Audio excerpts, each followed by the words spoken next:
La unidad 5 es la última unidad de la práctica de laboratorio. En esta trabajamos los que son los parámetros para el análisis descriptivo. Perdón. Entonces, tenemos las medidas de tendencia central, que son parámetros estadísticos que informan sobre el centro de la distribución de la muestra o de la población estadística. Entre las medidas de tendencia central podemos encontrarnos con las siguientes. Está la media. La media es el valor promedio de un conjunto de datos numéricos calculada como la suma del conjunto de valores dividida entre el número total de valores. La mediana es un dato estadístico o una medida estadística, mejor dicho, de posición central que parte la distribución en dos, es decir, deja la misma cantidad de valores a un lado y al otro. Más adelante vamos a entender mejor esta parte. Y la moda es el valor que más se repite en una muestra estadística o población. Entonces, la media, si tenemos un conjunto de valores, en este caso tenemos un conjunto de números, tenemos a 8, 9, 10, 11, 16, 17 y 6. Lo que yo voy a hacer es que voy a sumar todos estos valores y posteriormente lo voy a dividir entre el total de valores. En este caso tengo 1, 2, 3, 4, 5, 6, 7 valores. Entonces, primero, al sumar estos valores que están acá, tengo como resultado 17 y luego lo voy a dividir entre el número de valores que tengo. En este caso son 7, 77 entre 7 es igual a 11. La media es el promedio.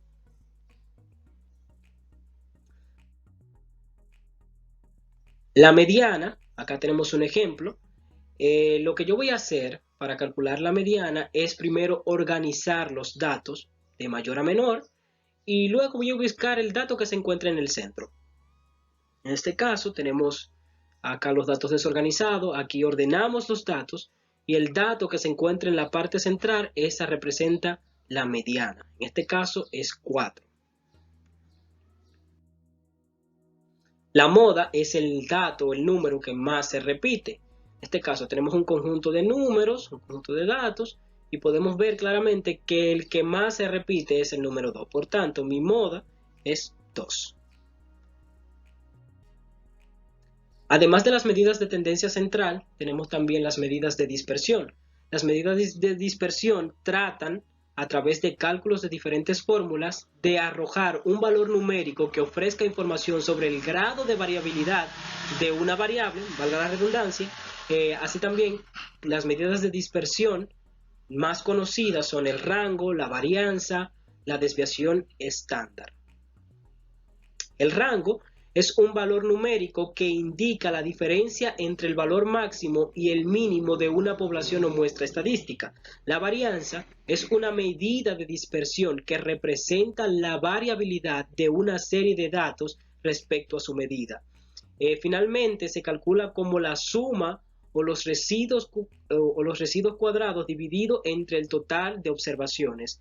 También tenemos la desviación estándar, que es otra medida que ofrece información de la dispersión respecto a la media. Su cálculo es exactamente el mismo que la varianza, pero realizando la raíz cuadrada de su resultado. Es decir, en la varianza yo lo que hago es que elevo al cuadrado y en la desviación estándar yo busco la raíz cuadrada.